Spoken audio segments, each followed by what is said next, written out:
എല്ലാവർക്കും വിനീത നമസ്കാരം. ശ്രീമദ് ഭാഗവതം നവമസ്കന്ധം അധ്യായം 6 ഇന്ന് ആരംഭിക്കുന്നു.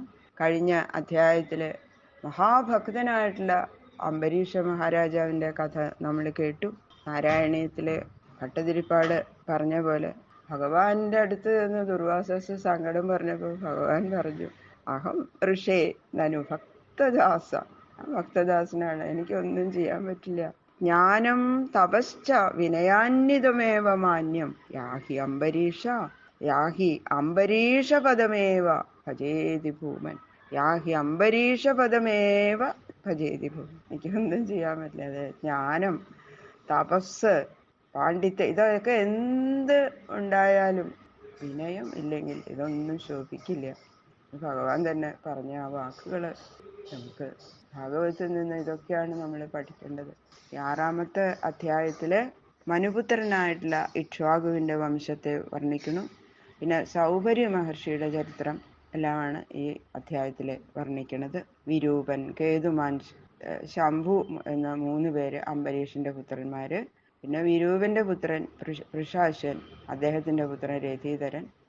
ആ ചരിത്രങ്ങളൊക്കെയാണ് ഈ 6-ാമത്തെ അധ്യായത്തിൽ വർണ്ണിക്കുന്നത്. അഥ ശ്രീമദ്ഭാഗവത നവമസ്കന്ധ ഷഷ്ഠോധ്യായ.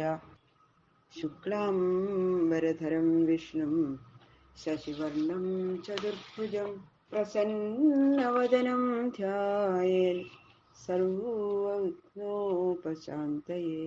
ഗുരവേ സർവലോകാനാം ഭിഷജേ ഭവരോഗിണാം നിധയേ സർവവിദ്യാനാം ദക്ഷിണാമൂർത്തയേ നമഃ. പീതാംബരം കരവിരാജിത ശംഖചക്ര കൗമോദകീ സരസിജം കരുണാസമുദ്രം രാധാസഹായം അതിസുന്ദരമന്ദഹാസം വാതാലയേശമനിശം ഹൃദി ഭാവയാമി. ശ്രീ ഗുരുവായൂരപ്പ ശരണം. നാരായണം നമസ്കൃത്യ നരം ചൈവ നരോത്തമം ദേവീം സരസ്വതീം വ്യാസം തതോ ജയമുദീരയേ.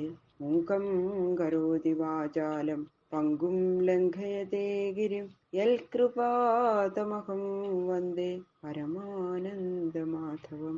യം പ്രവ്രജന്തം അനുപേതമപേതകൃത്യം ദ്വൈവായനോ വിരഹകാതരാജുഹാവ പുത്രേതി തന്മയതയാദരവോഭിനേദു തം സർവഭൂതഹൃദയം മുനിം ആനതോസ്മി. യസ്വാനുഭാവം അഖിലശ്രുതിസാരമേകം അധ്യാത്മദീപം അതിതിതീർഷതാം തമോന്ധം സംസാരിണാം കരുണയാക പുരാണഗുഹ്യം തം വ്യാസസൂനുമുപയാമി ഗുരും മുനീനാം കഥാമയം ഭാഗവതാഭിധാനാം.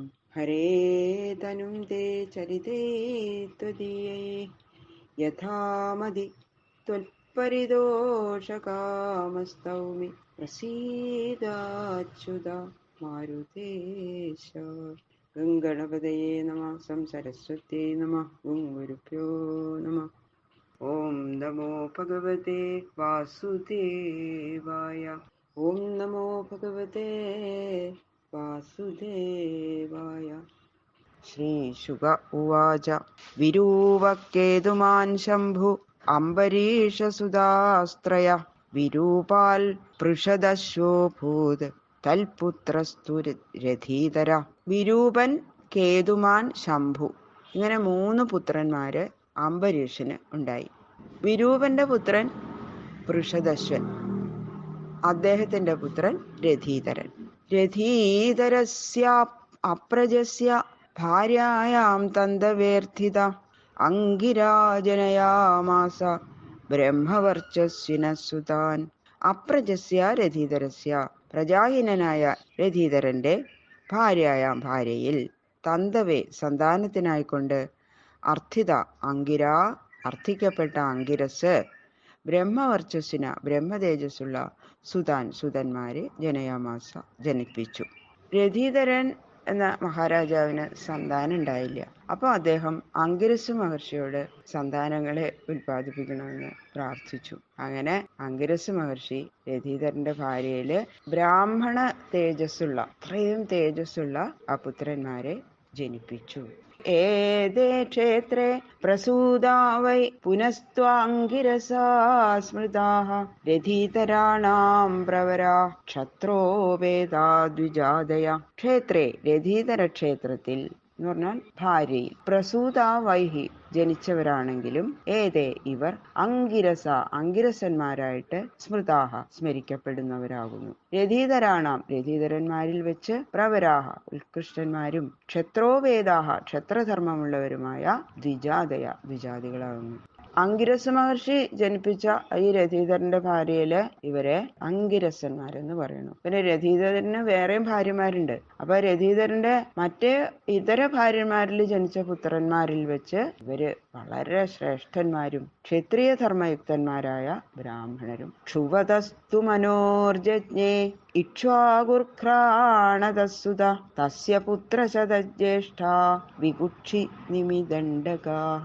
ക്ഷുവത മനോഹ, തുമ്മുന്ന മനുവിന്റെ, ക്ഷുവത എന്ന് പറഞ്ഞ തുമ്മ, മനുവിന്റെ ഘ്രാണത നാസികയിൽ നിന്ന് ഇക്ഷ്വാകുസുത ഇക്ഷ്വാകു എന്ന പുത്രൻ യജ്ഞെ ജനിച്ചു. തസ്യ അദ്ദേഹത്തിന്റെ പുത്ര ശതജ്യേഷ്ഠാഹ ശതപുത്രന്മാരിൽ ജ്യേഷ്ഠന്മാർ വികുക്ഷി നിമിണ്ടകാഹ വികുക്ഷി നിമിദണ്ഡകൻ എന്നിവരാകുന്നു. അപ്പൊ മനുവിന്റെ അദ്ദേഹത്തിന് 10 പുത്രന്മാരാണെന്ന് പറഞ്ഞല്ലോ. ആ 10 പുത്രന്മാരിൽ പൃഷധ്രനും കവിയും വിരക്തന്മാരായി പോയി എന്ന് പറഞ്ഞു. അതുകൊണ്ട് അവർക്ക് സന്താനങ്ങൾ ഉണ്ടായില്ല. കരൂഷൻ മുതലായ 7 പേരുടെ വംശങ്ങൾ ഒക്കെ പറഞ്ഞു കഴിഞ്ഞു ഇതിനു മുമ്പ്. ഇനി അതിവിസ്തൃതമായ ഇക്ഷ്വാകുവിന്റെ വംശം വിസ്തരിക്കുകയാണ്. ഒരു ദിവസം മനു തുമ്മി. ആ തുമ്മിയ സമയത്ത് നാസികയിൽ നിന്നൊരു പുത്രനുണ്ടായി. ആ പുത്രന് ഇക്ഷ്വാകു എന്ന പേര്. ഇക്ഷ്വാകുവിന് 100 പുത്രന്മാരുണ്ടായി. അവരില് വികുക്ഷി, നിമി, ദണ്ഡകൻ എന്ന 3 പേര് ആണ് മൂത്ത പുത്രന്മാര്. അവരാണ്. ഇതിനു മുമ്പ് മനുവിന് ശ്രദ്ധ എന്ന ഭാര്യയില് 10 പുത്രന്മാരുണ്ടായെന്ന് മുമ്പ് പറഞ്ഞിട്ടുണ്ടല്ലോ. അതില് ഇക്ഷ്വാകു കൂടി ഉൾപ്പെടും. പക്ഷേ ഇക്ഷ്വാകു ശ്രദ്ധയിൽ ജനിച്ച സന്താനം അല്ല എന്നും മറ്റുള്ള 9 പേര് മാത്രമാണ് ഈ ശ്രദ്ധയിൽ ജനിച്ചവരെന്നും അതാണ് നമ്മൾ മനസ്സിലാക്കണം. ബാക്കിയുള്ള ശ്ലോകങ്ങള് നാളെ നോക്കാം. സർവത്ര ഗോവിന്ദ നാമ സങ്കീർത്തനം. ഗോവിന്ദ ഗോവിന്ദ.